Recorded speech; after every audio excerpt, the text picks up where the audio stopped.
ಇವಾಗ ನೀವು ಹೇಳಿದ್ರಲ್ಲ ಹೋದವರೆಲ್ಲ ಚೇಂಜ್ ಆಗ್ತಾರಂತ, ಚೇಂಜ್ ಆಗ್ತಿದ್ದಂಗೆ ನಾನು ಟೈಟ್ ಮಾಡ್ಕೋತೀನಿ ಫಸ್ಟ್. ಅದು ಬಿಟ್ಟು ಇನ್ನೊಂದು, ನೀವು ಏನು ಹಿಂಟ್ ಕೊಡ್ತಾ ಇದ್ದೀರಿ ಅವಾಗಿಂದ ಡಿ ಕೆ ಸಾಹೇಬ್ರ ಬಗ್ಗೆ, ಹೌದೌದು ಅವ್ರ ಬಗ್ಗೆ ಹೇಳಿದ್ದು ನೀವು, ನಟ್ಟು ಬೋಲ್ಟು ಅಂತ ಹೇಳಿದ್ರಿ.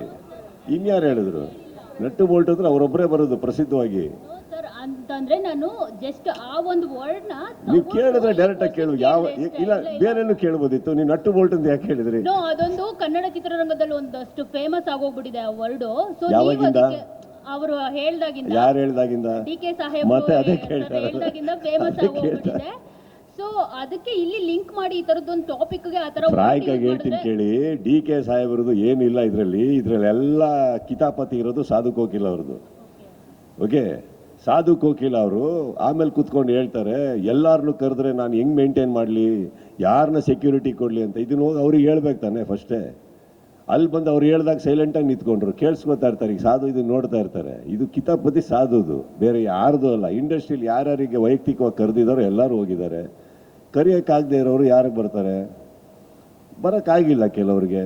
ಇನ್ನು ಕೆಲವರು ದೊಡ್ಡ ದೊಡ್ಡ ಲೈನ್ಗಳು ಹೇಳಿದ್ರು, ಪರವಾಗಿಲ್ಲ, ಅದೇನು ತಪ್ಪೇನಿಲ್ಲ. ಫಸ್ಟ್ ತಿಳ್ಕೊಳ್ಬೇಕು ಅಷ್ಟೇ.